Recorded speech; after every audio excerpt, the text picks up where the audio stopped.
OK. Bonsoir. Jean-Sébastien Giguère. Moi. OK, ça va. Donc, première question, c'est pas très original, mais je vais la poser quand même. C'est quand tu as découvert ta voix, quand est-ce que tu as su que c'était la cuisine qui t'intéressait? Assez jeune. Je parle comme ça. Ah oui, non, pas besoin d'approcher. Assez jeune. Mon père, il faisait beaucoup à manger. OK. Il est d'origine italienne. Je suis la première génération au Québec, côté de mon papa. Ah oui, d'origine italienne, OK. Mais je porte le nom de ma mère, donc Giguère, ça fait pas trop italien. Fait que, c'est ça, on faisait la nourriture quand on était jeune avec mon père, souvent. Je faisais à souper et à dîner avec lui. Fait que, dès l'âge de 15 ans, j'ai arrêté l'école et j'ai commencé l'école hôtelière de Laval. C'est comme ça que ça a commencé l'aventure. OK. Super. Puis bon, tu es surtout connu pour avoir travaillé comme sous-chef chez Toqué, qui a une grande réputation. Qu'est-ce que tu dirais qui a été le plus bénéfique pour toi dans cette expérience de travail-là? Je dirais le plus bénéfique, c'est d'avoir appris et de travailler avec des jeunes qui viennent à travers le monde. Parce qu'au Toqué, c'est considéré comme une école au Québec.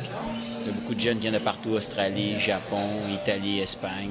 Fait que vraiment, c'est avec eux que ça m'a donné le goût de continuer la cuisine. Oui, okay. C'est ça.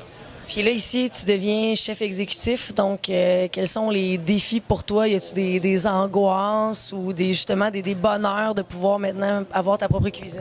Il n'y a pas d'angoisse, il y a juste du bonheur. Oui? Oui, vraiment, c'est d'imprégner une vision, puis surtout de rendre la cuisine abordable. Je trouve que souvent, ça coûte un peu cher.